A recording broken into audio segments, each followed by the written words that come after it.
ನಮ್ಮ ಪಾರಂಪರಿಕ ಆಹಾರ ಪದ್ಧತಿ ಕ್ಷೀಣಿಸುತ್ತಿರುವ ಈ ಸಮಯದಲ್ಲಿ ಅದನ್ನು ಉಳಿಸಿ ಬೆಳೆಸುವಲ್ಲಿ ನಮ್ಮ ಗುರುಕುಲ ವಿದ್ಯಾಸಂಸ್ಥೆಯು 10 ವರ್ಷದಿಂದ ಈ ಸಸ್ಯಾಮೃತ ಎನ್ನುವ ಕಾರ್ಯಕ್ರಮವನ್ನು ಹಾಕಿಕೊಂಡಿದ್ದೇವೆ. ಇವತ್ತು ಬಹಳಷ್ಟು ರೋಗಾಣುಗಳು ಹುಟ್ಟಿಕೊಂಡು ಬಹಳಷ್ಟು ಕಾಯಿಲೆಗಳನ್ನು ನಾವು ಮನುಷ್ಯರಲ್ಲಿ ಕಾಣ್ತಾ ಇದ್ದೇವೆ. ಬಹುಶಃ ಗಿಡಗಳಲ್ಲಿ ಬರುವುದಕ್ಕಿಂತ ಜಾಸ್ತಿ ಅಥವಾ ಬೇರಾವುದೇ ಪ್ರಾಣಿಗಳಲ್ಲಿ ಇರುವುದಕ್ಕಿಂತ ಜಾಸ್ತಿ ನಮ್ಮ ಮನುಷ್ಯರಲ್ಲಿ ವಿಭಿನ್ನವಾದ ಕಾಯಿಲೆಗಳು ಕಾಣ್ಕೊಳ್ತಾ ಇದೆ. ಇದಕ್ಕೆಲ್ಲ ಕಾರಣ ಏನಿರಬಹುದು ಅಂತ ಹೇಳಿದ್ರೆ ಬಹುಶಃ ನಮ್ಮ ಆಹಾರದ ಮೂಲ.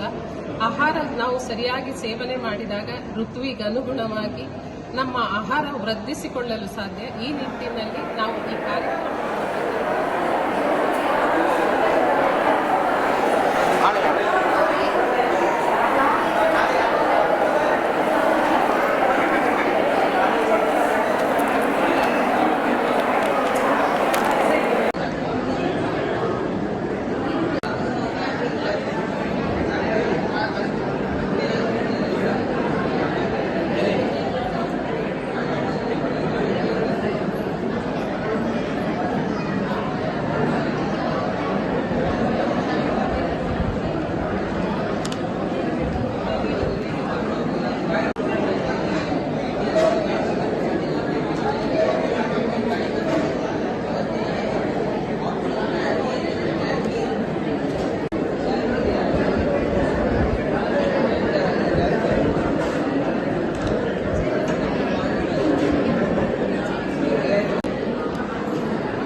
ಗುರುಕುಲದವರು ಕಳೆದ 10 ವರ್ಷಗಳಿಂದ ಈ ಸಾರಿ 10ನೇ ವರ್ಷ ಸಸ್ಯಾಮೃತ ಕಾರ್ಯಕ್ರಮವನ್ನು ಮಾಡ್ತಾ ಇದ್ದಾರೆ. ಪ್ರತಿ ವರ್ಷ ನಾವು ಬರ್ತಾ ಇದ್ದೇವೆ.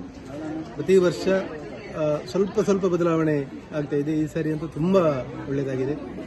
ಬರೀ ಊಟ ಅನ್ನೋದಕ್ಕಿಂತ ಅದರೊಟ್ಟಿಗೆ ಅದರ ಮಹತ್ವ ಏನು, ಯಾಕೆ ನಾವು ಈ ರೀತಿಯ ಸಸ್ಯದ ಈ ಆಹಾರಗಳನ್ನು ಸೇವಿಸಬೇಕು, ದಿನನಿತ್ಯ ಹೇಗೆ ಸೇವಿಸಬೇಕು ಅನ್ನೋದರ ಬಗ್ಗೆ ತುಂಬ ವಿಸ್ತೃತವಾಗಿರ್ತಕ್ಕಂಥ ಮಾಹಿತಿಯನ್ನು ಪ್ರತಿ ವರ್ಷ ಕೊಡ್ತಾ ಇದ್ದಾರೆ.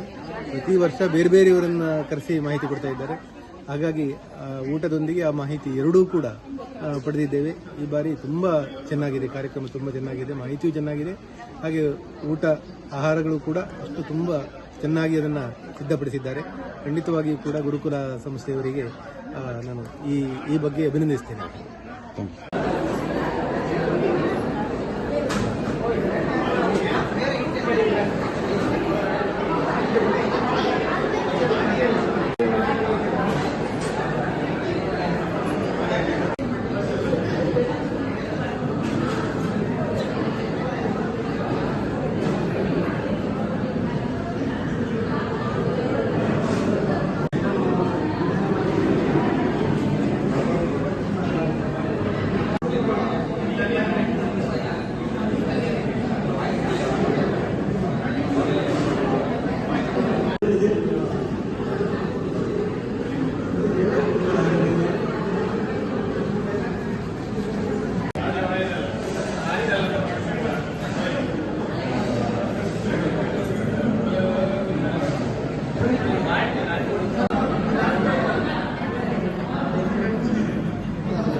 ರಾತ್ರಿ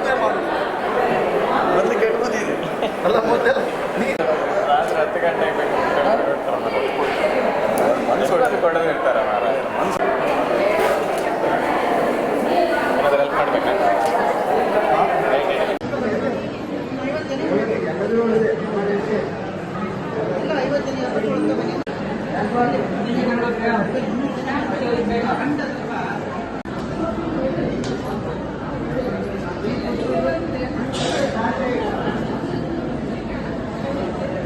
ಮಹಾಬಲೇಶ್ವರ ಇದ್ದಾರೆ.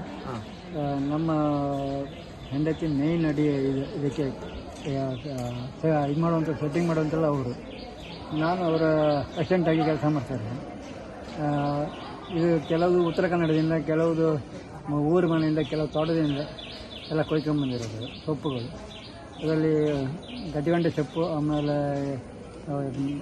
ಲವಂಗ ಸೊಪ್ಪು, ಆಮೇಲೆ ಕನ್ನೆ ಸೊಪ್ಪುಗಳೆಲ್ಲ ಅದೆಲ್ಲ ಇಲ್ಲಿಂದ ತರುವಂಥದ್ದು.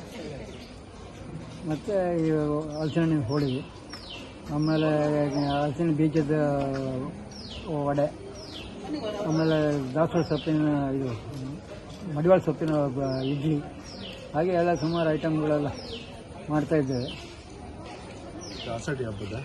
ಆಷಾಢಿ ಹಬ್ಬದ ಪ್ರಯುಕ್ತವಾಗಿ. ಈ ಸಲ ಸ್ವಲ್ಪ ದಿನ ಸ್ವಲ್ಪ ಮುಂದೋಗಿದೆ, ಆದರೆ ಏನು ಹೇಳೋಂಗಿಲ್ಲ. ಅಂದರೆ ಇಷ್ಟು ಕಳೆದ ಆಯ್ತಾರ ಮಾಡಬೇಕಿತ್ತು, ಅದು ಕಳೆದ ಆಯ್ತಾರ ಮಾಡಲಿಕ್ಕೆ ಆಗಲಿಲ್ಲ ನಮಗೆ. ಅಂದರೆ ಈ ಮಳೆ ಜಾಸ್ತಿ ಅದನ್ನು ಸೊಪ್ಪು ತರಲಿಕ್ಕೆ ಆಗಲಿಲ್ಲ ನಮಗೆ. ಅದೇ ಈ ವರ್ಷ ಸೊಪ್ಪು ತಗೊಂಡು ಬಂದು, ಅಂದರೆ ಈ ವಾರ ಸೊಪ್ಪು ತಗೊಂಬಂದು ಎಲ್ಲ ಮಾಡೋದು. ಹೆಚ್ಚಾಗಿ ನಮ್ಮ ಕೆಹಿನ ಸೊಪ್ಪಿನ ಐಟಮ್ಸ್ ಜಾಸ್ತಿ ಇರ್ತವೆ. ಅದರಲ್ಲಿ ಈಗ ಗಡ್ಡಿಗಳ ಐಟಮು ಇದೆಲ್ಲ ಐಟಮ್ ಸುಮಾರು ಇರ್ತವೆ.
ನಮ್ಮ ಪಾರಂಪರಿಕ ಆಹಾರ ಪದ್ಧತಿ ಕ್ಷೀಣಿಸುತ್ತಿರುವ ಈ ಸಮಯದಲ್ಲಿ ಅದನ್ನು ಉಳಿಸಿ ಬೆಳೆಸುವಲ್ಲಿ ನಮ್ಮ ಗುರುಕುಲ ವಿದ್ಯಾಸಂಸ್ಥೆಯು 10 ವರ್ಷದಿಂದ ಈ ಸಸ್ಯಾಮೃತ ಎನ್ನುವ ಕಾರ್ಯಕ್ರಮವನ್ನು ಹಾಕಿಕೊಂಡಿದ್ದೇವೆ.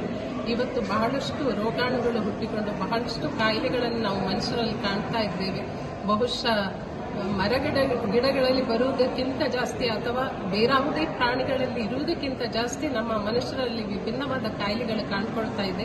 ಇದಕ್ಕೆಲ್ಲ ಕಾರಣ ಏನಿರಬಹುದು ಅಂತ ಹೇಳಿದ್ರೆ ಬಹುಶಃ ನಮ್ಮ ಆಹಾರದ ಮೂಲ. ಆಹಾರ ನಾವು ಸರಿಯಾಗಿ ಸೇವನೆ ಮಾಡಿದಾಗ ಋತುವಿಗೆ ಅನುಗುಣವಾಗಿ ನಮ್ಮ ಆಹಾರ ವೃದ್ಧಿಸಿಕೊಳ್ಳಲು ಸಾಧ್ಯ. ಈ ನಿಟ್ಟಿನಲ್ಲಿ ನಾವು ಈ ಕಾರ್ಯಕ್ರಮವನ್ನು ಹಾಕಿಕೊಂಡಿದ್ದೇವೆ.